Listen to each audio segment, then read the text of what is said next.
Shabbat Shalom. An alternative creation narrative on the occasion of a beloved senior rabbi's retirement. In the beginning, there was chaos, and the voice of Rabbi Mason was heard over the water. Let there be light, and maybe a pastrami sandwich if you get a chance. All joking aside, the 7 days of creation are echoed in so many aspects of Jewish life.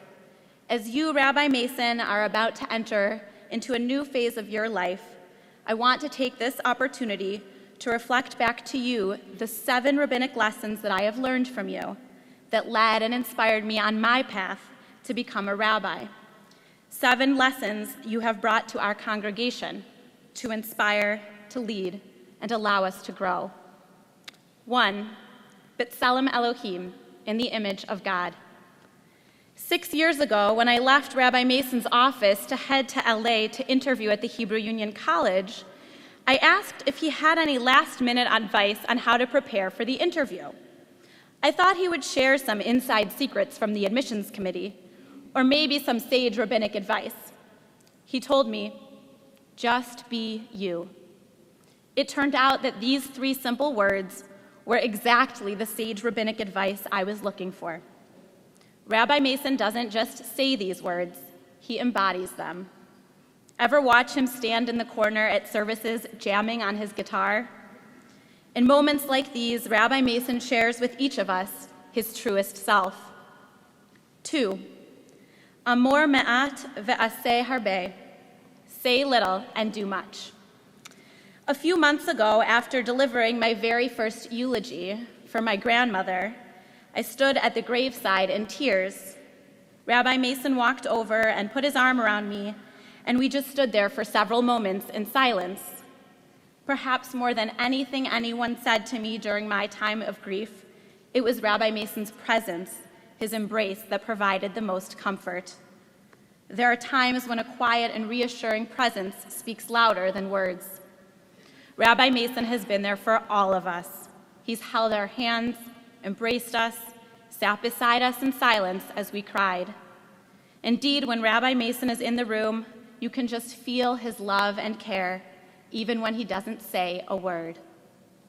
3, Misameach habriot, laughter and rejoicing.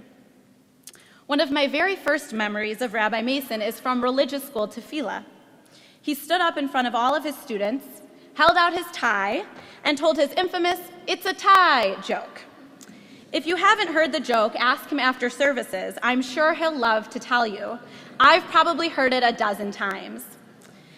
Rabbi Mason knows how to lighten a mood and put people at ease. He truly demonstrates the mitzvah of bringing joy to others as he has celebrated our most joyous occasions with us. 4, Ahavat Yisrael, love of Israel.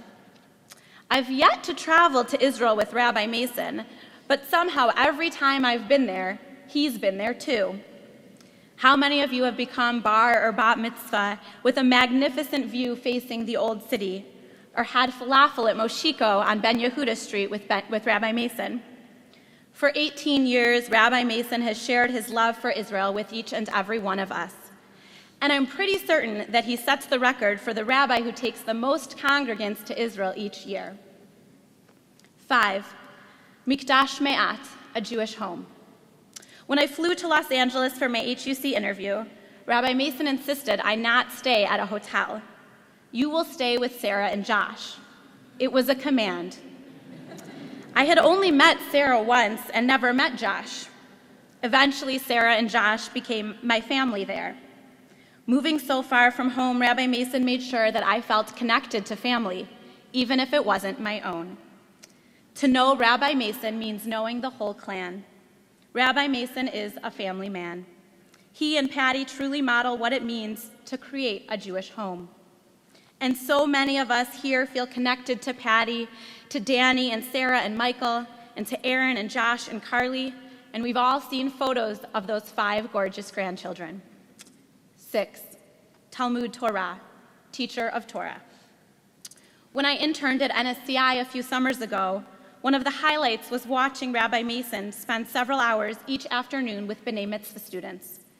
I watched as he studied Torah alongside each student, showing them how to make Torah relevant in their lives. You said it best, Rabbi Mason, in your Rosh Hashanah sermon this year as you summed up your entire rabbinate.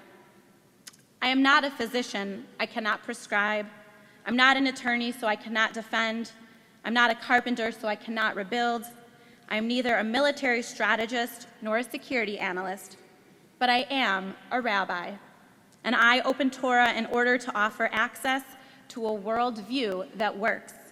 I can offer a solid Jewish platform that has served our people for generations and remains viable.